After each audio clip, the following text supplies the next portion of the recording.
नमस्कार, मी doctor Rahul Dhakre, consultant neurologist, Mirai neuro clinic, Rukmini Nagar, Amravati.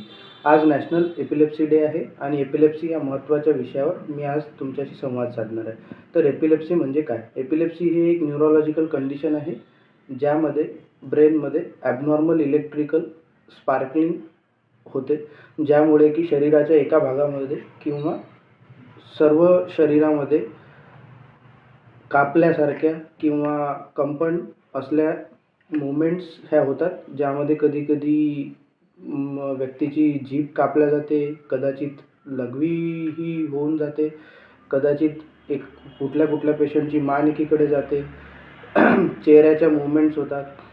तर याची प्रमुख कारणे काय?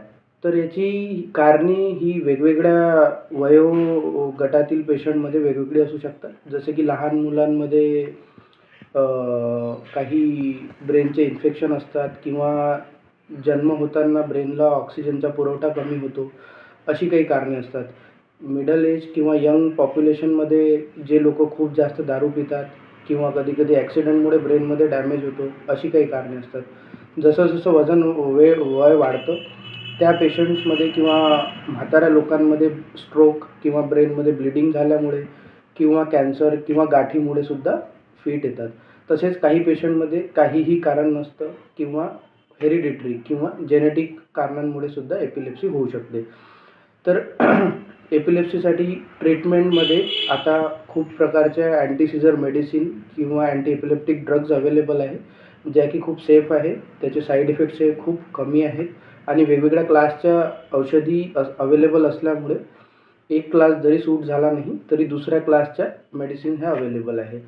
तर काही काळजी किंवा काही गोष्टी ज्या एपिलेप्सीच्या पेशंटनी करायच्या असतात आणि काही नाही केल्या पाहिजे.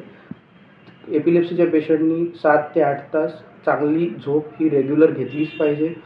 त्यांनी कुठल्याही प्रकारचा नशा किंवा दारू किंवा अंमली पदार्थ सेवन बिलकुल नाही केलं पाहिजे आणि जे मेडिसिन किंवा अँटी एपिलेप्टिक ड्रग्ज डॉक्टरांनी प्रिस्क्राईब केलं आहे, ती योग्य वेळेत हे घेतले गेले पाहिजे. आणि हाय अल्टिट्यूड किंवा उंच जागी किंवा स्विमिंग किंवा अशी कुठलीही परिस्थिती ज्यामध्ये सीझरची रिस्क वाढते, अशा गोष्टी अवॉइड केलेल्या चांगल्या राहतील. एपिलेप्सी हा एक न्यूरोलॉजिकल कंडिशन आहे. त्यामध्ये कुठलाही मानसिक किंवा भूत-प्रेत किंवा जादूटोण्याचा काहीही संबंध नाही. तरी एपिलेप्सीच्या पेशंटला सामाजिक आयसोलेशन न करता त्यांना सपोर्ट करणं गरजेचं आहे. धन्यवाद.